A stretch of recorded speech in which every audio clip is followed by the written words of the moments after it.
What's going on, folks? Ted from Immersion here, and if you're like me and, almost a million other people in the world, you're probably playing Baldur's Gate 3. I've been a huge fan of Baldur's Gate 3. I backed it, or I backed it. I bought it on early access in 2020. I've been playing it ever since. I did a full-length live stream of all of Act 1, or at least what Act 1 was back in the day. And I'll be honest, if you haven't played since, like, patch 3, which for the longest time was me, they did so many updates and quality of life changes to this game. It's phenomenal, and it's a brand new game if you haven't played it since back then. Also, you should play because you get a free upgrade if you bought it in early access to the Digital Deluxe, which is also cool. But anyway, that being said, it's fantastic. It's amazing. I've started 7 characters already, but it's not without its flaws. So I have a list here of 10 things that I would like to see that Baldur's Gate either needs to add. These shouldn't be like, not that it would necessarily be an expansion, but these could be patches. Some of this stuff already exists in the game in certain aspects, and it just should be expanded across the board. Also, I did want to say, hi, if you're a Baldur's Gate 3 player or a video game player and you're just finding my channel, take this as somebody playing Baldur's Gate 3 who is a longtime D&D channel. I'm giving you both the the video game side of things, as well as the D&D side of things. So I have both of that. But if you're here for the D&D stuff and you also like Baldur's Gate, well, then, hey guys, good to see you again. All right, let's jump in to my specific issues. Number 10. I'm not going to try to do any spoilers here, but I guess I'll give a spoiler warning in case you see a specific piece of loot. I guess maybe that might be tied to something. I don't know. It's the concept of mixing melee and range, right? So if you're familiar with the way Dungeons & Dragons 5th edition works, and it works to a great extent here in Baldur's Gate, and that is if you have 2 light weapons, you can equip them in both hands. So if I were to go to, say, Astarion here, pull up his inventory, you can see we have melee and we have ranged, right? We have those 2 options. Now, it's because both of these swords, you can see down the bottom, are listed as light, that they have, that you wield 2 in one hand. So if you had 2 light ranged weapons, like, say, this hand crossbow right here, this is also light, so you can dual wield hand crossbows if you have them, and you can dual wield weapons if you have them. My thought is that this is a very common and popular thing you might see quite a bit in D&D. Again, there are usually feats associated with it in 5e, but there's no reason it couldn't carry over, is wielding like a long sword, not a long sword, a short sword, a dagger, or a scimitar, what have you, in one hand, and then the hand crossbow in the offhand. I think there's a ton of art of just drow specifically doing that in like the monster manual, and there's no way for you to do that because melee is melee and ranged is ranged. I don't see why you couldn't, if you can dual wield melee weapons and dual wield ranged weapons, why I couldn't say take this and drop this in my take off this weapon here and put this here in my offhand, you know what I mean? Or get rid of this bow and put this in my offhand. It's forcing it to my main hand, and I would like to be able to wield 1 in 1, because I don't know if that would really break the mechanics too heavily for Baldur's Gate 3, but, I could stab and shoot, or shoot and stab, or however that would work. Like I said, it works in 5e, and I feel like it's very close there. That's just, again, the reason that's so high on the list. It's nothing I'm not super broken up about it, but it would be a cool thing to have. Number 9. The dodge action. Again, for those of you who are Baldur's Gate 3 players and don't know enough about 5th edition Dungeons & Dragons, there is an action that you can take, like so many of the other actions you have here in Baldur's Gate. Attack, if we were to go through it right, you have attack range, or melee, attack ranged. You have disengage, which is the exact name as it is in Dungeons & Dragons, where you move without provoking attacks of opportunity. We have dash, which is you double your movement speed. That exists in Dungeons & Dragons. We have help, which again exists basically just as it is in Dungeons & Dragons. And then we also have hide, just as it exists in Dungeons and Dragons. Now, there are some other Baldur's Gate specific things, like jump isn't its own action in 5th edition. It's part of your movement. Shove isn't its own action. It will be part of your attack, and it would be an athletics check like it is here in the game. Some of this fits a little bit different because it is a video game, but dodge is an action you can normally take in D&D, and it is, you don't do anything, but you get attack rolls against you have disadvantage, and you have advantage on dexterity saving throws.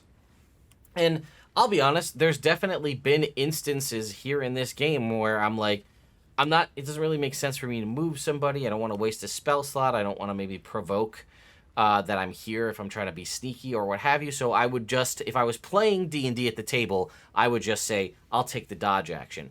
And what bothers me the most about this is my Tiefling Monk character here on the screen. It's a little hard to see, but down in my hotbar here, you can see right here, we have patient defense. Now, it doesn't say, look at this, it says patient, or step of the wind, disengage. Again, for those of you who don't know 5th edition Dungeons and Dragons, at level 2, monks get these options to use their key points, 3 different options. You get Step of the Wind, which lets you disengage as a bonus action. You get Step of the Wind to dash, to either to take the dash action, and it allows you to, in 5th edition, increase your movement or your jump distance. Here, for Step of the Wind dash, it doubles your movement, and you don't have to use a bonus action to jump. But then they also have this one here, and it's just called Patient Defense. Now, again, in 5th edition, Patient Defense just lets you take the dodge action as a bonus action, and that does everything that it does right here. It says, class action, as a bonus action, attack rolls against you have disadvantage, and you have advantage on dexterity saving throws. That is the dodge action. It exists here in the game mechanically. They just have the only place that it exists is locked behind a key point for Monk's Patient Defense. Which means, again, if you just port that over, everybody should be able to do that as an action. The Monk just has the special key point usage to do it as a bonus action. It's already there, right? That's a fundamental aspect of 5th edition Dungeons and Dragons. And honestly, other games too, like Celeste, Crown of the Magister, do have that in there. And those are also, again, 5th edition based video games. So, seems like a small thing. I'd like to see it added. Number 8. Following up on that same conversation of stuff that already exists or exists in 5e but is not in here, and that would be the concept of a readied action. In one of the first games I played when I first got back from Gen Con and played with some of my friends, one of them said, hey, can I ready an action? Because it was a similar situation to the dodge action. It didn't make sense for them to try to run in and get them out in the middle of the open, no cover, nothing to do, and just sit there and wait for the enemy to get to them. The concept of a readied action, again, in 5th edition Dungeons & Dragons, for those of you who don't know, is you say, I want to ready an action. You pick one of the existing actions, attack, disengage, whatever it is. I'm going to ready an action, and you provide a trigger. Now, this is probably why it doesn't exist in Baldur's Gate, because the trigger aspect is the hard part, right? I want to ready an action to attack them if they leave, right? That would be something you would say. Or if they move past me, I want to attack them again. That is, so that like the concept of reactionary attacks exist in the form of opportunity attacks. And it's basically like that. You ready an action, you lose that action on your turn in favor of eating that action later as your reaction to whatever the trigger is. Again, the tricky part, which is probably, I'm sure it's probably not in the game, although again, Celeste, Crown of the Magister does have the concept of readied actions. And you'd say like, ready to attack this enemy, click on them, you know, whatever it is. And if they move or however, I forget the mechanics of how it works exactly. But that's a concept that does exist. And it would definitely be an interesting, useful, tactical thing. Because like I said, if the enemies I know they're going to run to me, they're a melee enemy. And I don't want to put myself further out from the party, but I know I have a long-range weapon. I want to ready my action, which would just be like one of these little toggleable things here. It would just say ready. And then when to shoot that enemy. Here's the easiest one. It's just out of the range of your weapon, and you don't want to move up. You'd say, I ready an action to shoot, ready an action ranged attack this enemy. And then if that enemy comes into the range of your weapon or your spell, then it goes off. Again, it came up in one of my playthroughs. People are like, can I just do that? Because a lot of us that I'm playing with are all 5th edition Dungeons and Dragons players. People are coming at it like, this does a really good job too. I just want to give Larry a commendation here of doing a really good job of cinematically capturing 5th edition Dungeons and Dragons. There is some funky nuance, like lack of readied actions, lack of the dodge action, but and then again, some things being bonus actions that don't exist. I really, really like it, but I do feel like readied actions would add another level of tactical aspects to the combat. Number 7. The concept of unarmed strikes when you are wielding a weapon. Now, again, this one's a little specific. I am playing a monk in this particular playthrough, so I am wielding a quarterstaff, as you can see here, Corlan's Grace. And it says right there, Natural Pugilist. You gain a +1 to unarmed attack rolls and damage. Now, I don't know if this is tied, and the reason I picked this staff is +1 to unarmed strikes, but also, while not wearing armor, you get a +2 to saving throws. That's pretty good as a monk who has 0 proficiency in armor. It's just a flat-out +2 to my saving throws, and then again, the +1 to the unarmed strikes. Now, I don't know if this thing is supposed to be designed specifically for druids, when a druid is wild-shaped in their animal form and they're technically not wearing armor. It's providing a +1 to that. But I have, unless I'm doing something like using a Flurry of Blows ability here, which it doesn't state here in Flurry of Blows. See, it says a D6 +4 bludgeoning. It doesn't say a D6 +5, which in theory it should, by getting the +1 bonus to attack and damage rolls from Natural Pugilist. Now, again, if you attack as a monk, a little extra sidebar will pop up over here for your martial arts bonus action attack. I don't know off the top of my head if that gets it as well. But I'm wielding a versatile weapon. So it's a quarterstaff, but you can wield it with just one hand.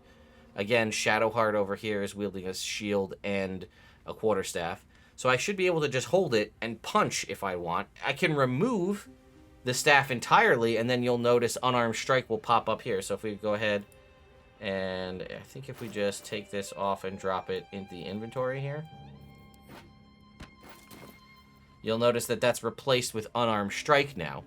See that? That's really cool, but I'm not getting that extra benefit. And I also don't know, you also see that it says there, right, a D4 +3 Radiant. That is from my subclass, by the way. Another video coming, all of the things that Baldur's Gate 3 does right, and one of them is making monks, especially open hand monks, phenomenal. That's just an option. You just get a bonus to your unarmed strike damage. Now, it doesn't list that here, right, for that extra damage, but it does list it here. So, again, if I could combine and have the staff in one hand and then just use the option of Unarmed Strike, and honestly, I think that should be an option available to every character. Not necessarily that you would want to do that, but it is an option that every character has the opportunity to do so.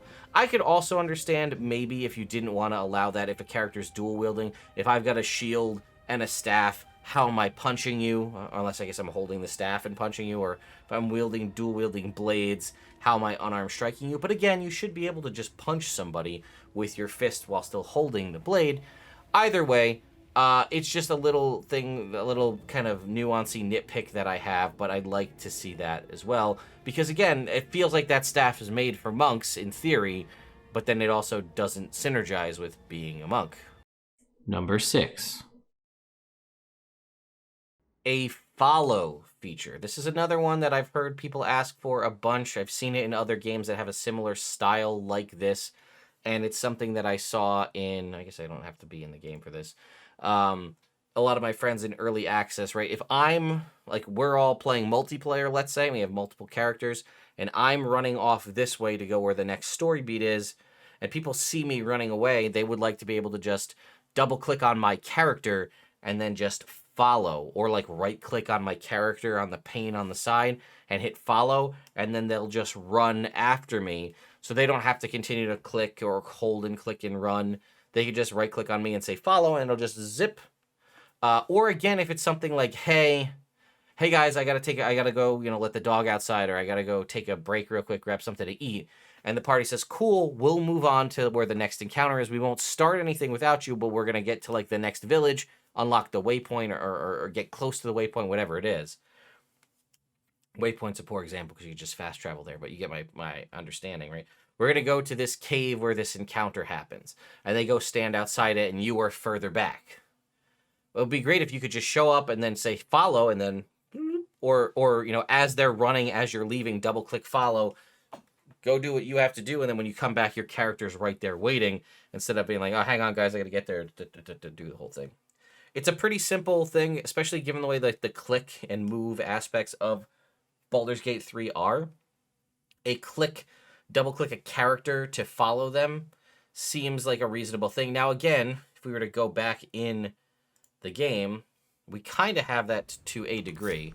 So if I ungroup everybody, and I move over here, and I want to, like, talk to Gale, I want to talk to him, I can just click on him and I'll go run and talk to him. But if he's out of the reach that I can't actually click on him, or like you see him kind of running on the map, and I don't know if What's on your mind? I don't think I actually got there, but I also don't know if that'll work the same way with player characters as well. Number 5. All right, this one is probably is important to me, and actually changed the way I played one of my characters. Is a feat that raises +1 intelligence or +1 wisdom. Because there's only one that allows you to do that in the game, and that is Resilient. The feat Resilient that gives you a +1 to a stat of your choosing, and then also proficiency in that associated saving throw. Every other feat, or every other ability score, has at least one feat that gives you a +1 in that ability score, if not multiple. For example, you have Actor, which gives you a +1 to your charisma and then other benefits. You have Athlete, which gives you a +1 to strength or dexterity. You have, not that I would ever choose it, but you have Weapon Master that gives you because there's so many easy ways to get weapon proficiencies in this game. +1 to strength or dexterity. I think Lightly Armored gives you +1 strength or dex. Moderately Armored, I think, gives you +1 dex. Heavy Armor Mastery gives you +1 strength. Heavily Armored gives you +1 strength. Durable gives you +1 constitution. You get the concept of where I'm going with this, right? Everything has a feat, or every ability score. So if you end up at character creation with a 17 in an ability score, and you want to raise that to 18 and maybe get a fun, cool thing you can do on the side, usually the only way you can do that is by taking, again, that Resilient feat, which gives you a +1 to that associated ability score, and then also proficiency in the saving throw. But more often than not, whatever that is, you're proficient in that saving throw anyway, because it's usually one of your primary ability scores. Now, I think it was in early access, if I recall, and it might not have, because it did exist, I think, at one point, and they removed it, was the Observant feat. Again, this exists in 5e in the 2014 Player's Handbook, but it was either a +1 intelligence or a +1 wisdom, and it gave you +5, it gave you the ability to read lips, which is more of a roleplay thing, not super crunchy in the terms of Baldur's Gate, but it would give you a +5 bonus to your passive investigation and passive perception checks. Now, again, passive investigation and passive perception don't technically exist as per like a stat here in the game, but what I interpret that as myself is whenever you make an active check is when the screen comes up and it says, okay, roll, and it shows you all your bonuses, and you click on the die and you see the die roll. That's an active check. But whenever up in the little corner up here, it pops up and says like perception succeeded, investigation failed, or whatever it is, those are passive checks. So if they were to do Observant as it is currently, that would give a +5 to just those kinds of rolls, not the actual active rolls. That would be a way you could implement that. You also could go somewhere along the ways of the way the Actor feat works, where it just gives you kind of proficiency in perception and investigation, which would be fine by me. There were other feats too, right? Like Keen Mind and Linguist are feats in the 2014 Player's Handbook that increase your intelligence. I don't really know how those would translate necessarily to the game, right? Linguist isn't really a thing where you speak other languages. And neither really is Keen Mind, the ability to remember things that have happened and know True North and all that. That's not really a thing in the game, which I'm assuming is why those were cut. But Observant seems to me like it would have actual mechanical benefits in this game, even if you tweaked it slightly to fit more with the mechanics, and again, make it more along the lines of Actor. It's sad to not see that here, because when I built my cleric in my very first playthrough like, I haven't completed it, but in the first game I sat down to play when I got back from Gen Con, I set him up with a 17 wisdom with the actual intention of taking Observant at level 4 to bump that up, because I remember it being in the game, or at least I thought I remember it being in the game. And then I got there and realized that there was no way to raise it without just taking the ability score boost, which is what I ended up doing, boosting strength and wisdom. But yeah, I just completely spaced that was a thing. And it was sad to see no other means to raise it. Number 4. A true kind of transmog system of some kind, right? For those of you who don't know what I'm talking about, I feel like most gamers do, but like, I mean, if I have this, whatever this is +1 breastplate armor here that's on Shadowheart. Now, personally, I really like the design of this armor. I like the way it looks. I even like the color. But let's say I get a better set of armor in the next encounter. It's mechanically, statistically better. This is giving me what? 15 plus 2 from dexterity, so a total of 17 AC from that. Well, what if the one I go into in the next room gives me 18, but it looks god-awful, and I hate it? But I love the way this +1 breastplate looks. I would love a transmog system where I could take the stats, and you could have an unlock system. I don't know how you would want to do it, if it eats both sets of armor. I don't know. But I would love to take that new set of armor that's mechanically, statistically better and wear it, but then apply it with this stats skin. Now, another thing is there is dye. There are dyes in the game. They come in a variety. Here is a very rare cobalt dye right here. This, the very heavens at dusk, alight with stars, deepening through blue, and deepening through blues, could not be so vivid as this dye. Now, I want to use this blue dye on Shadowheart and change her armor from this sort of foresty brown and green and silver to cobalt. I don't know what cobalt looks like, but we're going to go ahead and click it. And this is what you get, okay? You get cobalt dye and then a combined feature. So I'm going to take her breastplate, I'm going to drop it right here. It goes in here, and then you know what I'd love to do? I'd love to know what it looks like before I do this, because I have no way of knowing.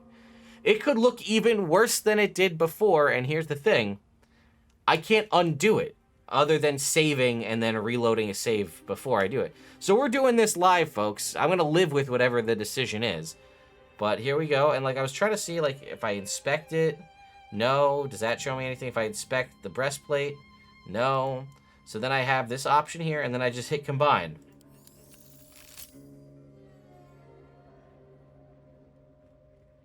Maybe.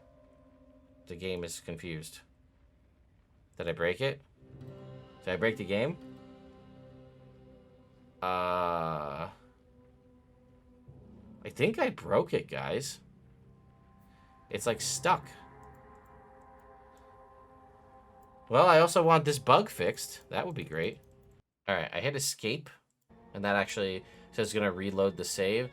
Escape actually took me out, so we're going to go ahead and do this again. Oh, no, we're not. It's just locked. Alright. Oh, wait, there it is. It just took a little while. I'm going to move her armor off of her, and then I'm going to put it in here and see if that changes it. Combine.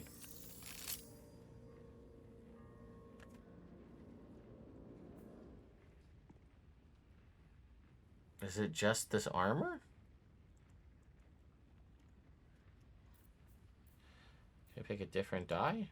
No time to rest. I think I have, what do I have? I have orange dye. I bought a bunch of orange dye because it's me. Alright. What's next, I wonder? Let's try orange dye.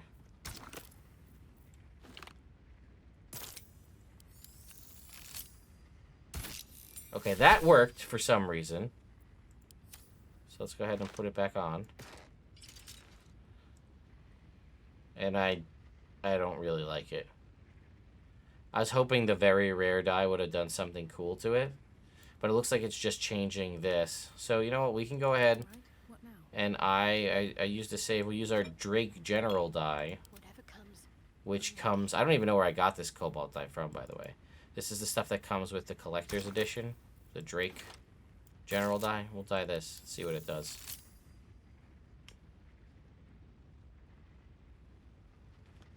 Nothing.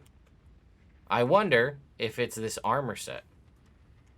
Can I do it? Can I do blue boots? How about boots? How about the boots of aid and comfort Still alive. as blue?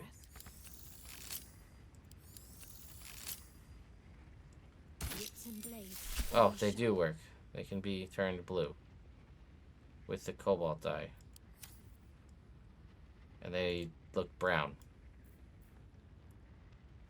Anyway, a transmog system that works properly and gives you previews would be ideal, as you could tell.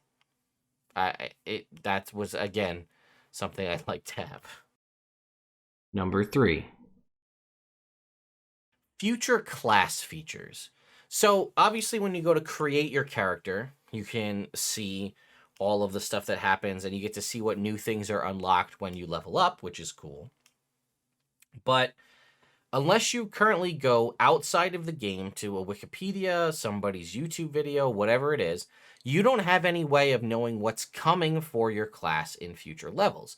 If you were able to know that at the start, it might save you some coin in-game. I do thank Larian's generosity for allowing you to respec pretty much as often as you want. It does have a gold point or gold piece cost to it, but they do allow you to respec and adjust, so that's exciting. You know, you can change or, you know, play a certain, you know, maybe the class that you're playing, the subclass that you're playing, rather, gets like super strong at level 6, but it sucks from levels 1 through 5. So you play a different subclass to level 6, you hit level 6, then you swap classes and play that instead going forward with a respec. I obviously can't help you with that, but if you knew and were able to like look at the features of, say, okay, at level 5, my monk gets this. At level 7, my rogue gets this. And you could just see they'd be like all on a list and maybe just grayed out with a level associated with it. So you can see, oh, okay, this is coming up. Plus, if you are looking to multi-class, this could help inform that decision. Ooh, do I want a multi-class at level 6 rogue and miss out on evasion at level 7? Or should I actually just go all the way to 8 and then do 8 and 4 or something like that? Again, a lot of this is not a foreign concept to those of us D&D players because we know what's coming because we have the player's handbook to look at it. And honestly, for the most part, the player's handbook, if you have a 2014 player's handbook or you can get access to one, most of what's in there is directly applicable to Baldur's Gate 3, with actually most of the exceptions being improvements in power level all around and balancing of power across the classes for most of the things. Now, again, some of the subclasses might not be found in the player's handbook from 2014. They're in supplemental books for the classes that only had 2 subclasses. But either way, it would be nice to see what's coming down the line for your class, especially also if you're someone that's so used to the 2014 Player's Handbook and the way 5e goes, and then it turns out that in Baldur's Gate, it's new. As an example, it blew my mind that the open hand monk just gets flat out damage options added to their unarmed strikes, and it's toggleable and it's choosable, folks. Let me go back into the game and show you real quick. So, open hand monk, their kind of whole thing is when they do flurry of blows, they can knock people down, they can push them back, or I think there's like we have like a stagger, unable to take reactions. Also, a bug that I'm currently dealing with in the game is my option to knock people prone was just removed randomly. So I only have flurry of blows stagger and flurry of blows push. Flurry of blows tackle was one of the best moves because I could knock people prone and then hit them with advantage. It just disappeared one day, just gone. But it was replaced with an ability here that you would have gotten anyway at level 6 called Wholeness of Body. Now this is a real Monk 5e ability where you heal 3 times your Monk level and hit points as an action. It said, but here it is: regain half your key points and enter a temporary state of wholeness where you regain key points and have an extra bonus action. That is unique, but it's better. You're getting key points back, you're getting an extra bonus action, and you're getting healing. It does look like it also takes place over 3 turns, which is still cool. But then if I were to go to my passives, I have Manifestation of Soul. Infuse your strikes with ki from outside your body. Your unarmed attacks deal an extra, this is, what is this, a d6 plus 3 or d4 plus 3 radiant damage. But then I also have the option for Manifestation of Body, which lets me do it necrotic instead, or Manifestation of the Mind, which lets me do psychic. Now, all 3 of these abilities are unique to Baldur's Gate 3. I had no idea they were coming. It's actually a pleasant surprise for me, as someone who's so used to 5e, to see such a power level improvement on the monk, which was very cool. And again, I don't think monks are super underpowered, in my opinion. I've played 2 of them in the actual Dungeons & Dragons game to level like 15 or 17. So I didn't hate it enough. I did it twice. And I'm playing it here in Baldur's Gate. But that was a cool thing. And maybe that's part of the reason why Larian's not doing it, is like the luck and the enjoyment of the randomness of it, which is very cool. And it was a huge shocker to see, and I was excited to see it. However, I do think some people, especially the tactically minded min-maxers who want to know what they can build towards, would be excited to see what future features were if they were available to them. Number 2. Variant Human. Number 1. And lastly, fix the damn multiplayer. So I don't know how many of you have had the experience of playing multiplayer in Baldur's Gate 3. If you have, it can be one of the best experiences of your life or one of the worst. Because when you make a multiplayer character, it lives on whoever created that game. It lives on their account and on their save file and nowhere else. As far as I can tell me otherwise, please, in the comments. So, if I am playing a game and I say, hey, you, let's play Baldur's Gate 3 together. And I open up a game, we go to multiplayer, I go to create a character. I make a new character, you make a new character, we adventure together, we beat all of Act 1. And you say, hey, it's been 24 hours, I gotta call it quits. And I say, cool, goodbye. And then that's it. Now I go to log into that character that we had just played on a couple days later, and I have my character, and then I have your character. And then 2 empty slots in the party for NPCs or other friends to join. I can never kick you out of the party. You are permanently stuck in the party, right? I cannot get rid of you. I can't tell you to go back to the camp and just have your own space to sit, because what if I want to bring, Lae'zel along because I want to do her storyline?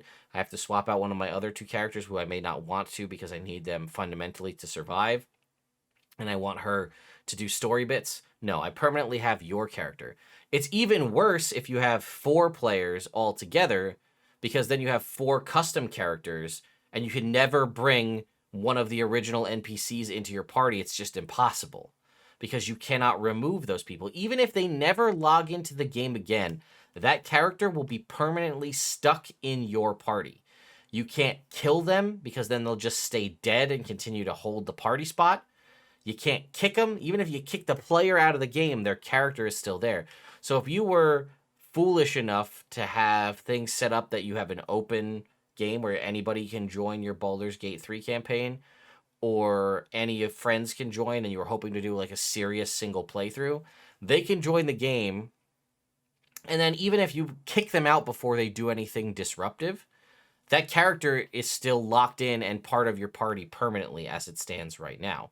The other side that's annoying is if you were playing with me and then I decide I want to get online and play, I could go finish the rest of the game if I wanted to with me and pull your character along and do whatever I want. I can go kill this enemy. I can go level myself up. I can go steal all the good loot and equip it. Whatever I want to do, I'm able to do that.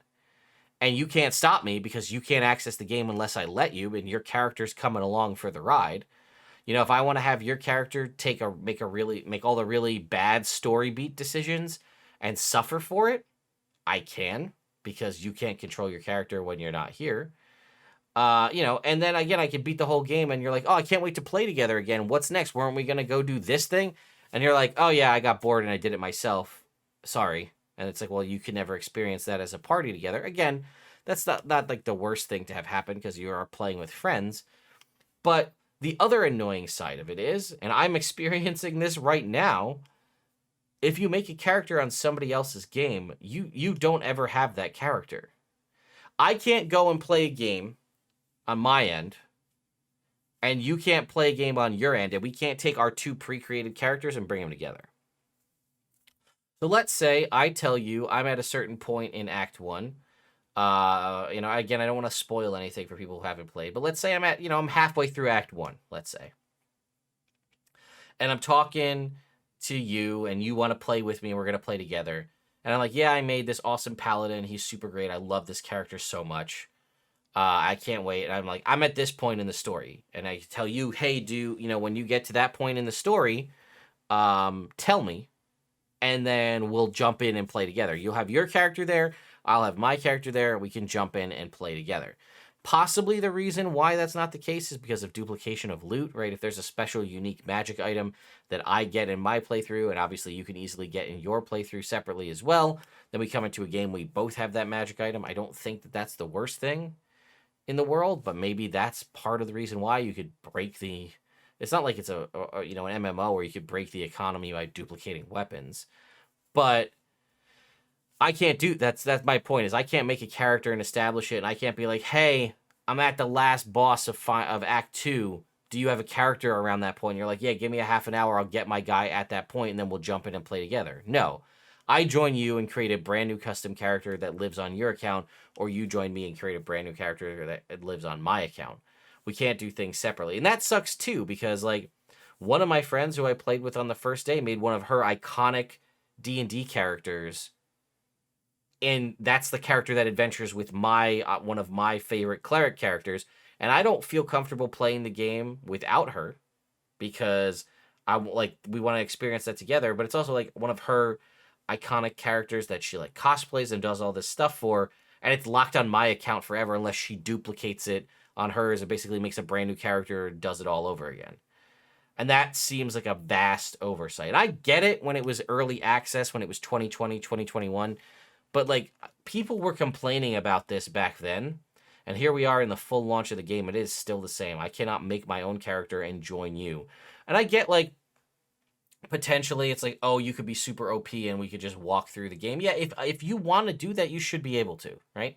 If I want to bring my level 12 character into your level 1 game and just help you steamroll through everything to get to the end game, I should be able to do that. Is it going to be the best experience? No, probably not, but it should be my option to choose to do that. I don't like having to recreate characters, and like I said, I have 2 or 3 characters that I love that are locked away on other friends' accounts that I'll never get a chance to play. Unless I talk to them, they're around, they're online, and they want to play the character that is part of that game. And some of those, again, are with 4 human players, and what if the other 2 can't make it? What if 2 of us can make it, but the other 2 can't? Then we're parroting their characters. Do we make level up decisions for them? Do we choose their subclass? Do we choose their feats for them and then force them to pay to respec later if they don't like what we picked? It's just a really annoying thing to deal with, and it bums me out that we have to deal with it. Again, these are all fairly nitpicky things here on the grant. Like, these don't even, like, really put any kind of bad mark on what is Baldur's Gate 3. But I wanted to start this kind of Baldur's Gate stuff by saying it is a great game. It's definitely up there for Game of the Year, in my opinion. But it's not without its faults. And again, the next video will be like 10 things that I love about Baldur's Gate 3, or 10 things Baldur's Gate 3 did right. And then let me know if you guys want to see streams of the game, if you want to see build stuff. I've done build videos in the past for D&D. A lot of the builds that I have actually translate really well into Baldur's Gate 3, which is kind of funny. And then I'm also curious about what the potential, this is just unrelated, this could be a speculation video too, but what kind of stuff could we see a patch or an expansion for Baldur's Gate 3 that brings more stuff in? Could the Artificer show up in Baldur's Gate 3? Could we get the Blade Singer Wizard? Could I relive some of my actual play games with friends by recreating our characters as accurately as possible in this game, and then we just live our story through the characters in Baldur's Gate 3. That'd be kind of a cool concept too. Also, just another unrelated thing that I thought's pretty neat is if you got 4 friends to do exactly what you wanted, or 3 friends to do exactly what you wanted, you could, in theory, and then like not invite them back ever again, say, hey, I need you to build this character, I need you to name him this, and I need you to make these choices. You could play with a party of 4 of your own D&D characters, 4 of your custom characters together in one party, and that would actually be kind of cool, to be honest with you. So, I don't know. Let me know your thoughts and opinions in the comments down below, and I'll see you all next time.